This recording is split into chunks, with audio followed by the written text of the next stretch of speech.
এগুলো অন্য কোনো ইন্টারভিউতে বলবো। Thank you so much.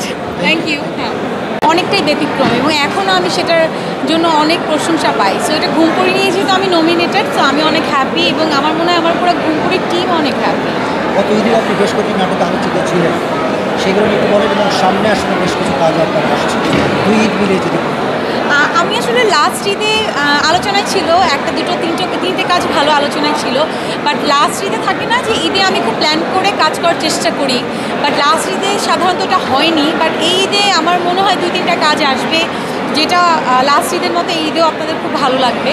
So আমি চেষ্টা করি এখন খুব কম কাজ করে একটু ভালো কাজ মানুষজনকে দেওয়ার। সো আমি সেটাই চেষ্টা করছি, আমি এটাই চেষ্টা করবো ইনশাল্লাহ। ওটিটির নতুন কোনো কাজে দেখবেন কিনা? কথা চলছে ওটিটির নতুন কোনো কাজ, বাট ঘুমপুরি রেশ এখন রেশ থেকে এখন উঠতে পারছি না, বাট ইনশাল্লাহ আরও ভালো কিছু নিয়ে আসার চেষ্টা করব, এটাই।